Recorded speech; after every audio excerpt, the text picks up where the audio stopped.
इस particular question को अगर ध्यान से देखा जाए तो इस क्वेश्चन में कह रहा है कि the value of A and B for which mod e to the power mod x minus B minus A is equal to 2 has 4 distinct solution.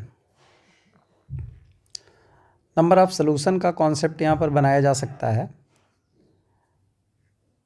करना ये होगा कि यहाँ पर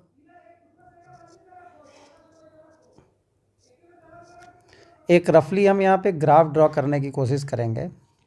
जैसे हम एक फंक्शन ले लेते हैं y is equal to mod of e to the power mod x minus B minus ए।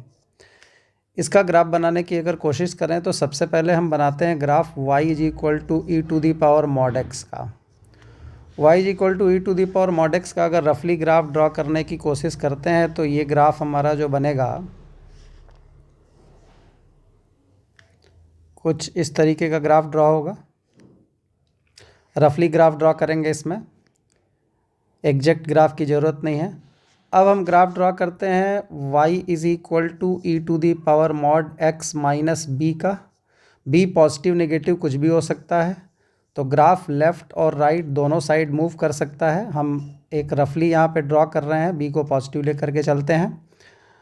यहाँ पर हम ग्राफ को अगर शिफ्ट कर दें एक साइड तो ग्राफ हमारा कुछ इस तरीके का एक रफ ग्राफ बनेगा।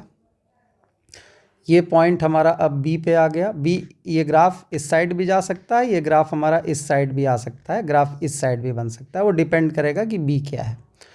तो रफली हमने एक ग्राफ ड्रॉ किया। इसके बाद हम ग्राफ ड्रॉ करेंगे y is equal to e to the power mod x minus B minus a का। यानी कि करना ये होगा कि हमको ग्राफ को ऊपर या नीचे शिफ्ट करना होगा। तो ऐसी सिचुएशन में ये वैल्यू a पर डिपेंड करेगी कि a पॉजिटिव है या निगेटिव।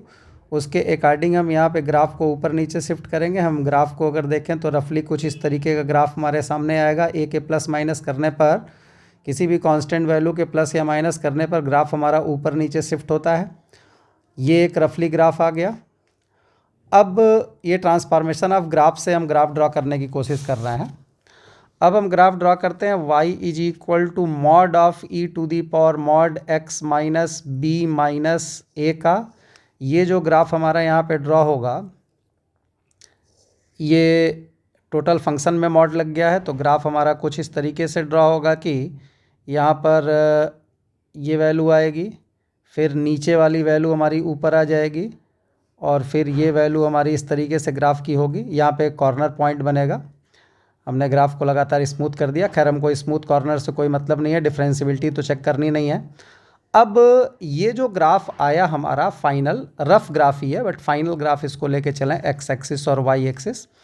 अगर हम इस ग्राफ में हमको 4 सोल्यूशन चाहिए तो x is equal to y is equal to जो हमारा फंक्शन है यहाँ पे 2 राइट हैंड साइड में अगर हम y is equal to 2 draw करें तो y इज इक्वल टू 2 को अगर हम यहाँ पे ड्रॉ करते हैं तो इस सिचुएशन में हमको ये y इज इक्वल टू 2 हमारे ग्राफ को 4 पॉइंट पे कट करेगा। यानी कि इस पर्टिकुलर पॉइंट के नीचे और इस पर्टिकुलर लाइन के ऊपर, यानी इन दोनों के बीच में हम कहीं पर भी ग्राफ को ड्रॉ करें, इसके नीचे और इसके ऊपर, तो हमारा जो ग्राफ होगा वो y इज इक्वल टू 2 से 4 पॉइंट पर कट होगा, 4 डिस्टिंक्ट पॉइंट्स पर। तो अब इस सिचुएशन में जो ये वाला पॉइंट है, यानी जो ये वाली वैल्यू हमारी रिवर्स होकर के ऊपर गई है, ये वाली वैल्यू हमारी 2 से कम होनी चाहिए। ये वाली वैल्यू 2 से ज़्यादा होनी चाहिए, सॉरी 2 से अगर कम होगी, अगर ये वैल्यू 2 से नीचे आ जाएगी, अगर ये लाइन 2, ये जो 2 वाली लाइन है वो ऊपर चली जाएगी, यहाँ पर आ जाएगी y इज इक्वल टू 2, तो हमारे ग्राफ को ये केवल 2 जगह कट करेगी। यहाँ पर अगर आ जाएगी तो 1 2 और यहाँ पे रिपीटेड हो जाएगा।